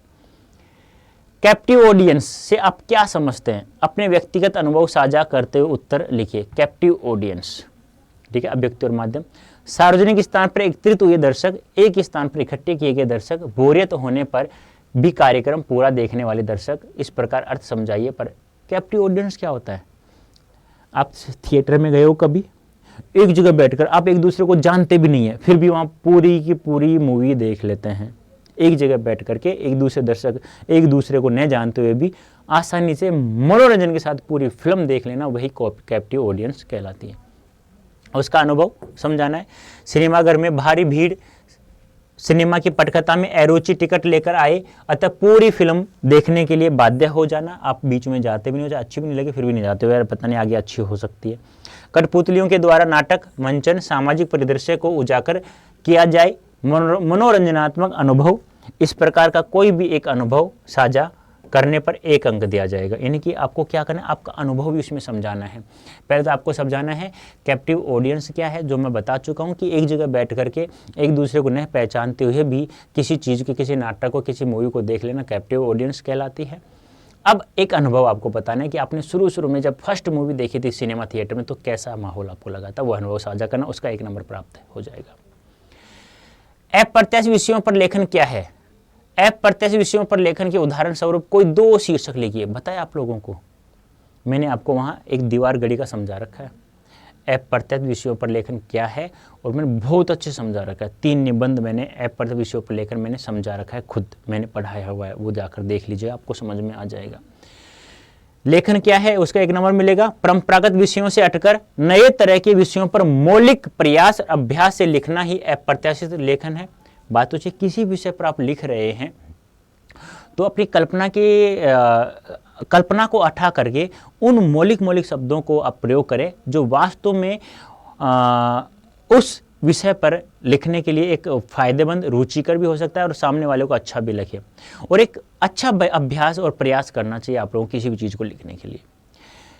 क्या अप्रत्याशित लेखन क्या है, उसका आंसर देना है। परंपरागत विषयों से हटकर नए तरह के विषयों पर मौलिक प्रयास व अभ्यास से लिखना ही अप्रत्याशित लेखन है। अप्रत्याशित विषयों पर लेखन कम समय में अपने विचारों को संकलित कर उन्हें सुंदर और सुव्यवस्थित ढंग से अभिव्यक्त करना है, ये होता है अप्रत्याशित विषय लेखन। किसी विषय पर आप लोग लिख रहे हैं तो कम समय में सटीक शब्दों के साथ में आपको उसको लिखना चाहिए। इनमें से किसी एक प्रकार से उत्तर लिखने पर 1 अंक दें, सही उत्तर लिखने पर भी विचार करें। शीर्षक दें, उसका क्या है, 5वीं मंजिल से बाहर का दृश्य, स्नातक ऑटो रिक्शा चालक, इस तरह के कोई 2 शीर्षक लिखने पर 0.5 अंक दे। यानी कि कोई अप्रत्याशित विषयों पर लेखन आप लिख रहे हैं, उसमें से ऐसे यदि आप लोग कुछ उसके 2 पॉइंट लिख दोगे कि मैंने इस पर लिखा है, इसका शीर्षक ये होना चाहिए और इसका उद्देश्य ये होना चाहिए, तो आपको आधा अंक मिलेगा। देखो बेटा, सीधा सीधा आपको आंसर देना है। यानी कि अप्रत्याशित विषयों पर लेखन क्या है, आपको उसको समझाना है, बता चुका हूँ क्या है। फिर आपको ऐसे 2 एक शीर्षक लिख देना है, एक उसका उद्देश्य लिख देना है जो आपने लिखा है। बस आपने जो लिखा है उसी का तो मैं पूछ रहा हूँ, एग्जामिनर पूछ रहा है, वो नहीं कह रहा कि मेरे द्वारा आप लोग इसका शीर्षक बताइए, नहीं, आप अपने अनुसार बता सकते हैं। नेक्स्ट, 2 प्रश्नों के उत्तर देना है, लगभग 60 शब्दों में। एक सवाल 3 नंबर का होगा। अंतर्वैयक्तिक और अंतर्वैयक्तिक, यानी कि आप एक अपने अपने से बातें करते हैं तो अंतर्वैयक्तिक, एक दूसरे से एक दूसरे सामने और है तो उसे कहते हैं अंतर्वैयक्तिक। संचार किसे कहते हैं, दोनों के मध्य अंतर समझाते हुए लिखिए। अंतर्वैयक्तिक क्या होता है, मैंने बताया ना, अकेले अकेले बैठे बैठे इंटरव्यू ले लेना अपने आप में, अकेले में कुछ सोचना, याद करना, योजना बनाना, यानी खुद के बारे में ही, यानी खुद बैठे बैठे किसी चीज़ के बारे में सोच लेना, अपने आप में उनके सवाल जवाब सब कुछ निकाल लेना, अंतर्वैयक्तिक कहलाता है। अंतर्व्यक्ति क्या होता है? दो व्यक्तियों का आपस में तत्काल उत्तर प्राप्त करना। सामने बैठा हुआ है, एक मैं हूँ, इंटरव्यू ले रहा हूँ किसी के बारे में, तो वो भी मेरे सामने बैठा है, तो वह अंतर्व्यक्ति कहलाता है। सही बिंदु पर 0 अंक दें, यानी अंतर बताएंगे। अंतर्व्यक्ति संचार के संचारक और प्राप्तकर्ता एक ही व्यक्ति होता है, बता चुका हूं। अंतर्वैयक्तिक संचार में संचारक और प्राप्तकर्ता अलग अलग होते हैं, सामाजिक और पारिवारिक बुनियाद के लिए आधार होता है, तो इसका भी आपको 1 नंबर मिलेगा, इसका आपको 0.5 नंबर मिलेंगे। समाचार पत्र का अब ये हो गया, तो ये तो आपके नंबर 6 नंबर 3 नंबर का है ना, तो अच्छा 1 नंबर इसका हो गया, ये परिभाषा हो गई, तो इसके तो आधा अंक हो गया। फिर अंतर हो गया, अंतर अपने बता दिया, 1 नंबर ये हो गया, 1.5 नंबर हो गए। तो अच्छा, दोनों के बारे में अलग अलग लिखो, 1.5 3 हो गए बेटा, ठीक है। समाचार पत्र का निम्न पृष्ठ जनसंचार माध्यम का कौन सा कार्य कर रहा है? लोग कहते हैं शीर्षक के अंतर्गत विषय पर अपने स्वतंत्र विचार अभिव्यक्त कीजिए। यानी कि एक ये समाचार पत्र का एक शीर्षक आपके सामने उपस्थित हुआ है, इसको आप लोग पढ़ें, पंडित जवाहरलाल नेहरू जी के बारे में थोड़ा सा है, ठीक है। फिर आप लोग इसका आंसर देना है। तो क्या कर रहा है? विचार विमर्श मंच का कार्य है, सही उत्तर लिखने पर 1 उत्तर दे। स्वतंत्र विचार अभिव्यक्त करना, विद्यालयों की बढ़ती फीस, अभिभावकों की टूटती कमर, विषय चयन के लिए 1 अंक, अभिव्यक्ति के लिए 1 अंक। कहने का मतलब क्या है? ये जो दिया हुआ है ना, इसमें आपको ज़्यादा कुछ नहीं करना, आप लोगों को बताना है कि ये लोग कहते हैं शीर्षक के अंतर्गत किसी भी विषय पर अपने स्वतंत्र विचार अभिव्यक्त करना है। आप लोगों को स्वयं को अपनी तरफ से एक समाचार तैयार करना है, जो आप सामने वाले टीचर्स को आप लोग दिखाना चाहते हैं, हाँ मैंने भी इसी प्रकार से, लोग कहते हैं कि आप अपने हिसाब से कुछ भी लिख सकते हैं एक जनसंचार माध्यम के द्वारा। तो जनसंचार का माध्यम विचार विमर्श के मंच का कार्य, सही उत्तर लिखने पर 1 उत्तर देना है कि जनसंचार माध्यम क्या है, उस पर क्या कार्य हो सकते हैं। स्वतंत्र विचार अभिव्यक्त करना है, विद्यालयों की बढ़ती फीस पर या अभिभावक की कुछ भी, किसी भी मुद्दे पर यदि आपको जनसंचार का फायदा बताना है, तो आपको अपना एक सटीक आंसर उठाना है कि किसके ऊपर, कि विद्यालय की बढ़ती फीस पर, अभिभावकों की टूटती आस पर, यानी कमर पर, यानी कि कहते हैं ना कि बड़े जब बूढ़े माँ बाप हो जाते हैं तो उनकी कमर टूट जाती है, उसके ऊपर, किसी के ऊपर भी एक समाचार पत्र तैयार कर सकते हैं। समाचार पत्रिका को पाठकों तक पहुंचाने के कौन से चरण होते हैं? उसमें आपका पसंदीदा अंक कौन सा है और क्यों? 2 कारण बताना है, यानी पहला चरण बताना है, फिर समाचारों को संकलित करना है, फिर समाचारों को संपादित करके छपने योग्य बनाना है, पत्र पत्रिकाओं में छपने के बाद पाठकों तक पहुंचाना है, उसके लिए आपको 0.5 अंक प्राप्त होंगे। पसंदीदा अंक और कारण बताना है, स्वेच्छा से पसंदीदा अंक नाम लिखिए, लोग कहते हैं आदि पसंद होने पर 2 उचित कारण बताना है, उसके भी आपको 5 अंक मिले, 0.5 अंक मिलेगा, और 2 कारण आपको लिखना है जिसके आपको 1 अंक प्राप्त होगा। देखो बेटा, इन सभी सवालों का आंसर मैंने पढ़ा रखा है, आप वहाँ भी देख करके आप लोग आंसर लिखना सीख सकते हैं। और ये चीज़ मैं इसलिए बता रहा हूँ कि ये लिखेंगे उसका आधा नंबर, ये लिखेंगे उसका 1 नंबर, इससे आपको क्या पता चलेगा कि हाँ ऐसा सवाल आएगा तो मुझे इतना लिखना है, इसका इतना नंबर मिलेगा। आप लोग कहते हैं ना मेरे 3 में से 1.5 क्यों मिला? क्योंकि आपने लिखा इतना ही था। तो वो चीज़ें आप लोगों को इस प्रैक्टिस क्वेश्चन पेपर में आपको यहाँ प्राप्त हो रहा है। काव्य खंड पर आधारित 2 प्रश्नों का उत्तर देना है। कविता के बहाने, कविता ना अपनी, यानी कि पहले चिड़िया को देखा, फिर फूल को देखा, फिर बच्चों को देखा, फिर कवि को लिखने का, एक कविता लिखने का मन किया है ना, वो वाली। चिड़िया क्या जाने फूल क्या जाने, कहकर चिड़िया और फूल के बारे में क्या कहा है, बच्चा ही जाने अंत करके कवि क्या कहना चाहता है। क्या क्या कहना चाहता है? चिड़िया क्या जाने चिड़िया की सीमित उड़ान, फूल क्या जाने फूलों का निश्चित ही समय में होने का मुरझा जाना, बिना किसी सीमा के बंधन में अपने सपनों को लेकर आगे बढ़ता बच्चा, बच्चे का भविष्य। कहने का मतलब क्या है? पहले कवि को एक चिड़िया उड़ती हुई दिखाई दी, फिर कवि को कविता लिखने का मन हो गया। फिर वो कहता है कि चिड़िया भले ही, चिड़िया तो अपने एक निश्चित समय तक के लिए उड़ती है, लेकिन भला चिड़िया नहीं जान सकती मेरी कविता की उड़ान कहाँ तक है। ऐसे ही फूल कि फूल एक निश्चित समय के लिए खिलेगा और खुशबू बिखेरेगा, लेकिन मेरी कविता हर समय तक, जब तक इंसान रहेगा इस संसार में, जब तक वह खुशबू बिखेरती रहेगी। फिर कवि कहता है कि ये बच्चे हैं ना, ये तो एक दूसरे घर को एक सदस्यों को एक करते हैं, लेकिन मेरी कविता पूरे संसार में कहीं भी लोग झगड़ रहे हैं, एक दूसरे के आपस में बातें नहीं कर रहे हैं, तो वो भी हमेशा जब इसे पढ़ेंगे तो वो एक हो जाएंगे। बच्चों जैसा कार्य कर रहे हैं तो बच्चा भी नहीं जान सकता और फूल भी नहीं जान सकता और चिड़िया भी नहीं जान सकती कविता की उड़ान कहाँ तक है। ये आपको इस प्रकार से आपको लिखना है। तुलसीदास लोकवादी कवि हैं। कवितावली पाठ के आधार पर इस कथन की पुष्टि करो। कवितावली याद है, 2 कविता 1 सवैया लिया गया और मैंने बहुत अच्छे समझा रखा बेटा, वहाँ पे पढ़ो एक बार। 2 कविता 1 सवैया, वहाँ इसका जो का त्यों आंसर मैंने लिख रखा है, एक बार देख लीजिएगा। हम पूछ पूछ कर उसको रुला देंगे। कहाँ से आया? कैमरे में बंद अपाइज। ठीक है, इंतजार करते हैं आप भी रो पढ़ने का। यह प्रश्न पूछा नहीं जाएगा। कोष्टक में किस प्रश्न के बारे में कहा गया, इससे क्यों नहीं पूछा जाएगा? पूछने पर उद्देश्य समझकर लिखिए। कहने यह प्रश्न पूछा नहीं जाएगा, कहने का मतलब क्या है, जो साक्षात्कार करता है, जो इंटरव्यू ले रहा है, वह दर्शकों को कहता है कि वेट करें आप, अभी यह अपंग व्यक्ति रोएगा, आप इसका दुख को समझकर आप भी रोएंगे, आप वेट करें, लेकिन यह प्रश्न आपसे पूछा नहीं जाएगा। क्योंकि यदि दर्शक से ऐसा प्रश्न पूछ लेता है तो फिर उसका जो उद्देश्य होता है कि अपंग और दर्शक दोनों एक साथ रोएं, जिससे उनका कार्यक्रम सफल होना था वो सफल नहीं हो पाता। तो हमें क्या क्या लिखना है? कोष्टक का प्रश्न, दर्शक श्रोता साक्षात्कारकर्ता के रोने की प्रतीक्षा करते हैं, नहीं पूछने कारण बताना, सीधे तौर पर प्रश्न न पूछना लेकिन साक्षात्कारकर्ता का मंतव्य यानी अर्थ दर्शाना, उद्देश्य पाठकों की संवेदनाओं का लाभ उठाना चाहते थे, क्योंकि वे संवेदनहीन है भी मीडिया वाले। अब आपको 40 शब्दों में आंसर देना है। उषा कविता में कवि ने प्रकृति में होने वाले परिवर्तनों का रोचक शब्दों में बांधा है। उसी प्रकार आप स्वयं को सूर्योदय की पहली किरण का दृष्टि समझाते हुए अपने अनुभव साझा कीजिए। यानी कि आप अपने अनुसार बताना है। जिस प्रकार कवि ने सूर्योदय से पहले का प्रकृति में हर पर परिवर्तन को समझाया गया है उषा कविता में, तो ऐसे ही आप लोग अपना साझा अनुभव करना है कि सूर्योदय के मनोरम दृश्य का वर्णन करना है, आप लोगों को अपने अनुभवों को साझा करना है। ठीक है, ये चीज़ आपको बतानी कि आपने जब सूर्योदय से पहले जो आप हर पल परिवर्तित रूप प्रकृति का देखते हैं तो आप लोगों ने क्या क्या अनुभव किया है, उसे आप लोगों को स्पष्ट रूप से लिखना है। क्या क्या दिखता है, क्या क्या नहीं। अपने जो कविता ने, इस कविता में जो मैंने लिखा है उस सवालों के आंसर वही आपको लिखना है, जो मैंने समझाया वही तो लिखना है, कुछ ज़्यादा आपको लिखने की आवश्यकता नहीं है बेटा। एक गीत का रचनाकार स्वयं को थका हुआ, हारा हुआ सा क्यों महसूस करता है? आशावादी बनने के लिए उसे क्या करना चाहिए? एक गीत याद है,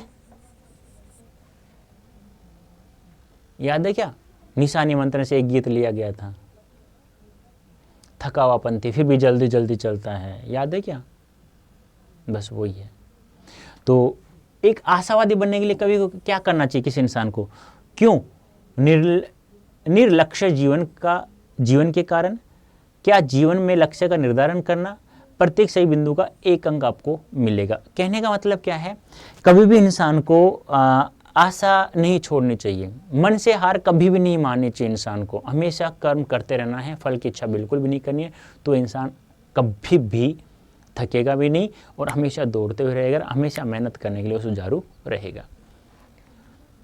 क्रांति रूपी बादलों से पूंजीपति वर्ग क्यों भयभीत होता है? बादल राग पाठ के आधार पर उत्तर देना है। पूंजीपति क्यों? क्योंकि वह अपना धन को संचित रुका हुआ देख करके उसे डर लग रहा है और उसे लग रहा है कि अब आंधी में तूफान आएगा और मेरा कमाई हुई सारी पूंजी बह जाएगी, इसलिए क्योंकि वह शोषितों का खून चूस चूस के वह धन इकट्ठा किया है। समाज के गरीब लोगों को क्रांति का लाभ मिलने के कारण, अपने साम्राज्य के नष्ट होने के भय के कारण एक एक अंक मिलेगा आपको, तो अच्छे से विचार स्पष्ट करना है। मैंने देखो इनका आंसर मैंने क्यों नहीं लिखा, क्योंकि मैंने बहुत अच्छे से प्रत्येक चैप्टर के बाद में यानी कि वन शॉट के रूप में मैंने कंप्लीट करवा रखा है, वन शॉट के रूप में। तो उम्मीद करता हूं आप लोग वो देखा होगा ना, तो प्रत्येक सवालों का आंसर आपको मिल जाएगा। गद्य खंड पर आधारित निम्नलिखित प्रश्नों के 2 प्रश्नों के उत्तर आपको देना है लगभग 60 शब्दों में से। असंतोष, तृष्णा और ईर्ष्या से घायल कर मनुष्य को सदा के लिए यह बेकार बना डाल सकता है। उपयुक्त पंक्ति में रेखांकित शब्द बाजार दर्शक को कैसे प्रभावित करते हैं? बाजार दर्शन पाठ के आधार पर बताना है। कवि ने बताया है ये तीनों चीजें कब आएंगी? जब आपका मन क्या होता है, खाली होता है और आपके पास पैसा बहुत सारा है, तो आप अनावश्यक चीजें खरीद लाते हैं, तो आप में असंतोष, ईर्ष्या, गिरना आदि का भाव प्रकट हो जाएगा। मैंने बहुत अच्छे समझाएगा, देख लीजिएगा वहाँ पे जाके चैप्टर डालना, Bazar Darshan by Rajendra sir, one shot या पाठ का सार। ठीक है, सीरीज एक अद्भुत अवधूत है, दुख हो या सुख वह हार नहीं मानता। लेखक ने इस कथन को तर्क सहित स्पष्ट कीजिए। सीरीज के फूल की इस विशेषता मिलने के वाले संकेत याद है। सीरीज का फूल तपती गर्मी में, बिल्लू में भी, फिर भी जब तक फूल का रस नहीं छोड़े तब तक दूसरा फूल ना आ जाए। तो यहाँ महात्मा गांधी जी का उदाहरण आपको देना है, ठीक है। और मैंने जो का त्यों बता रखा है वहाँ पे, कथन का तर्क सहित स्पष्टीकरण देना है।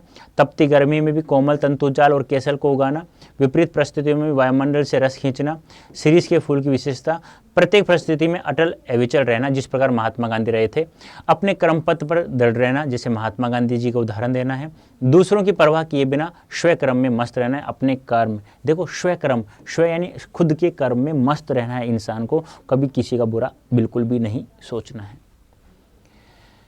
कला विपरीत परिस्थितियों में भी सबल बनाती है पहलवान की ढोलक, पाठ के आधार पर उदाहरण सहित। कला विपरीत परिस्थितियों में सबल बनाती है पहलवान की ढोलक। यहाँ लुटन सिंह पहलवान को उदाहरण देना है।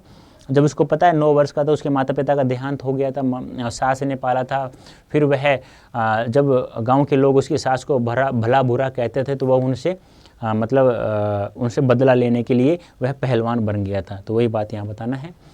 तो विपरीत परिस्थिति मतलब चांद सिंह से कुश्ती करते समय ढोल की आवाज़ से लुटन को ताकत मिलना, महामारी की विभीषिका में ढोल की आवाज़ से गांव वालों का उत्साहवर्धन होना, दोनों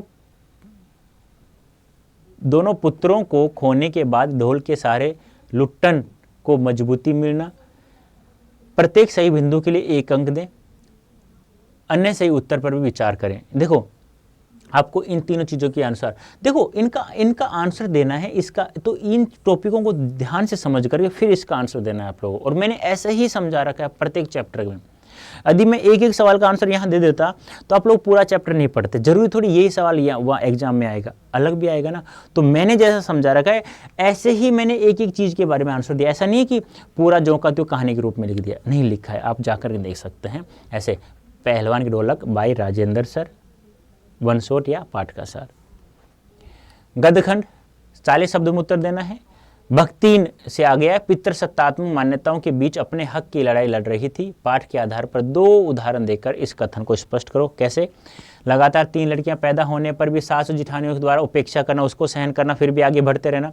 जिठानियों द्वारा अपने लड़कों की अपेक्षा भक्तिन की बेटियों से घर का सारा कार्य करवाना और फिर भी रात को उनको दूध मलाई मिलना और उनको चने ऐसे दे देना।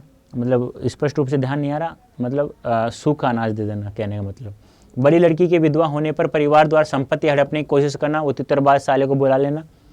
जिठोत के तितरबाज साले से बेटी की शादी करने के लिए पंचायत द्वारा निर्णय देना। तो इस प्रकार इनके ऊपर आपको आंसर देना है किस प्रकार से यह सब हुआ है। तो तब आप लोगों को 2 नंबर पूरे के पूरे प्राप्त हो जाएंगे। जीजी मेंढक मंडली पर पानी फेंकने को उचित क्यों मानती है? काले मेघा पानी दे। याद है आपको वो उदाहरण देना है कि किसी भी किसान को यदि किसी खेत से कितना 30-40 मन गेहूं प्राप्त करना है तो वह 5 से 6 किलो गेहूं अपने खेत में डालता है। इसीलिए हम लोग इंद्र सेना पर यदि कुछ जल डाल देंगे तो इंद्र भगवान हमें 100 गुना 200 गुना 500 गुना जल वर्षा के रूप में प्राप्त करवाएगा। वही बात यहाँ है। मेरी कल्पना का आदर्श समाज पाठ के आधार पर स्पष्ट कीजिए। स्वतंत्रता और समता से लेखक का क्या तात्पर्य? स्वतंत्रता विचार, अभिव्यक्ति, आस्था, विश्वास और उपास की स्वतंत्रता, समता स्थिति और अवसर की समानता को सबको मुहैया करना। कहने का मतलब स्वतंत्रता, सबको समान रूप से स्वतंत्रता प्राप्त होती है, सभी को समान रूप से कार्य मिलना चाहिए, सभी को समान रूप से पैसा प्राप्त होना चाहिए। ये सब आपको इस चैप्टर के अनुसार मेरी कल्पना का आदर्श समाज के अनुसार देना है। फिर आ रहा है अब तो डिजिटल ले लो, एक जापानी सस्ती मिल गई है। सिल्वर वेडिंग कहानी से आया, ध्यान रखना क्या कहा गया है। यह कथन किसने किस उद्देश्य से कहा? Silver wedding. चड्डा साहब याद है, ये वाईडी पंत साहब को कहा था, उसे 30 रुपये भी लेता है वो पार्टी करने के लिए। तो वही चीज़ है, ध्यान रखना है। रोते धोते पाठशाला फिर से शुरू हो गई। पाठशाला जाने के लिए रोते धोते शब्दों का प्रयोग क्यों किया गया है? जूझ कहानी के आधार पर लगभग 40 शब्दों में आंसर देना है। कहने का मतलब क्या है, यहाँ आपको याद होगा लेखक और लेखक के पिता दादा जिसे कहते हैं वो दत्ता राव साहब, माँ याद है दत्ता राव साहब से ही जब पहले तो लेखक माँ से कहता है, माँ और बेटा दोनों दत्ताराव जी के पास जाते हैं, फिर दादाजी को उनको बुलाया जाता है, फिर उसको समझाया जाता है, फिर भी वो उसे कहता है कि ठीक है स्कूल जा, लेकिन पहले स्कूल से जाने से पहले और बाद में खेत का काम करेगा। तो वह सहमत हो जाए, फिर वो रोते धोते शब्दों का प्रयोग किया गया है। ठीक है, देख लेना एक बार इस शब्दों को भी, मैंने करवा दिया है। वैसे विद्वानों का मानना है कि यहाँ ज्वार बाजरा और रागी की उपज भी होती है। अतीत में दबे पाँव पाठ के आधार पर रेखांकित वाक्यांशों की उपयोगिता और महत्व पर लगभग 40 शब्दों में आंसर देना है। ठीक है, अतीत में दबे पाँव। ठीक है, प्राचीन सभ्यता और संस्कृति की जानकारी तत्कालीन विद्वानों के लिए लिखित दस्तावेजों का प्राप्त होना, किसी भी तथ्य अथवा जानकारी की पुष्टि के लिए विद्वानों के मत का उल्लेख किया जाना, ये दोनों चीज़ों का आंसर आपको यहाँ पे देना है। ठीक है, हाँ मैंने देखो प्रत्येक चैप्टर का सारांश पढ़ा है ना, वो अच्छे से पढ़ लिया ना, तो आप लोग प्रत्येक सवाल का आंसर दे सकते हैं आराम से प्यारे बच्चों। बस जो मैंने पढ़ाया बस वही देखना है, जो सारांश है बस वही पढ़ना है, उसके अलावा कुछ भी मत पढ़ना। और जो मैंने क्वेश्चन आंसर करवा रखा है एमसीक्यूज और डेस्क्रिप्टिव, जिस चैप्टर से एमसीक्यूज नहीं आएंगे ना उसका मैंने एमसीक्यू करवा रखा है। क्यों? क्योंकि वो राइटिंग लेटर वाले सवालों में आपका बहुत बहुत मदद करेंगे। तो ये हो गया हमारा क्या, additional practice question paper class 12 का हिंदी का हो चुका है प्यारे बच्चों। अब मैं आपसे एक चीज़ कहूँगा, आप लोगों ने 12th की तैयारी कर ली, ठीक है, अब क्लास 12th की कर ली तो आपको पता है CUET 2024 की भी तैयारी करोगे आप तुरंत बाद में, तो दोनों की एक साथ तैयारी करो ना आप लोग। ये कूपन कोड है, इसका प्रयोग करो आप लोग। अब देखो कैसे करेंगे कैसे नहीं, एक बार मैं आपको बता देता हूँ। देखो ऐसे गूगल ओपन करना है आप लोगों को और यहाँ लिखना है अड्डा 24/7, ठीक है, और पहली साइट पे चले जाना है। उसके बाद आप लोगों के लिए हम लोगों ने ये जो ऑल कोर्सेज है ना, यहाँ चले जाना है, फिर जाना है स्कूल K-12 में। ये ध्यान रखना है, 12th की और CUET की एक साथ तैयारी करवा रहे हैं हम आप लोगों को। क्लास 12 CBSE बोर्ड क्लास 12 में चले गए। अब यहाँ देखो संघर्ष बैच आ रहा है ना आप लोगों के लिए, इसमें क्लास 12 की भी और CUET की दोनों की तैयारी करवाई जाएगी आप लोगों को। यहाँ से बाय नाउ करना है, यहाँ रिमूव करके इसे Y55 इस कोड का प्रयोग करना है, अप्लाई कर देना। अब देखो यहाँ से 7999 का यह बैच था। अब जैसे आपने इस कूपन कोड का प्रयोग किया है तो आप लोगों को यह मात्र कितने का मिला, 6639 रुपए का मिल गया है। देख लो आप लोग,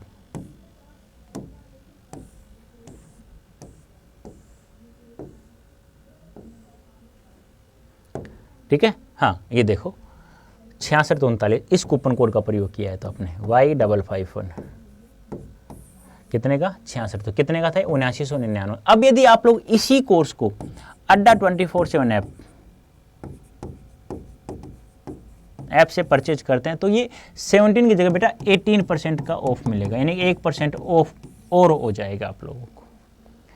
तो 1% भी हो रहा बहुत होता है यार। तो आप ऐप से भी ऐप से परचेज कर सकते हैं, प्ले स्टोर से इस ऐप को डाउनलोड करो अड्डा 24/7 को, और वहाँ से परचेज करेंगे तो 18% का यदि वहाँ से नहीं हो रहा है आपसे तो गूगल से भी कर लो तो हो जाएगा। फिर भी किसी को दिक्कत हो तो आप कमेंट बॉक्स में आप लिख सकते हैं, आपको आंसर अवश्य मिलेगा। तो उम्मीद करूँगा इस जो एडिशनल क्वेश्चन प्रैक्टिस पेपर आपके सामने अभी आपने हल किया है, अब आपको पता चल गया होगा आप कितने पानी में कितने पानी से बाहर है। अच्छा है तो ठीक, आप संघर्ष बैच में नहीं आना चाहते हैं ना, तो फिर भी कहूँगा कि यार फिर भी है ना, ज़रूरी नहीं है जो सवाल यहाँ आपको आते थे वहाँ जो सवाल आए वो आपको आए, थोड़ी भी मिस्टेक हमें नहीं करनी है। हमें 12th में भी 95% से अधिक अंक प्राप्त करना है प्रत्येक सब्जेक्ट में, और CUET में तो प्रत्येक सब्जेक्ट में 100% प्राप्त करना है प्यारे बच्चों। तो उम्मीद करता हूँ अच्छा लगा होगा। तो अभी के लिए इतना ही, धन्यवाद, थैंक यू सो मच। और संघर्ष बैच से आपको जुड़ना है क्योंकि यहाँ क्लास 12th की और CUET दोनों की तैयारी ज़बरदस्त तरीके से करवाई जा रही है। तो प्यारे बच्चों अभी के लिए इतना ही, धन्यवाद, थैंक यू सो मच।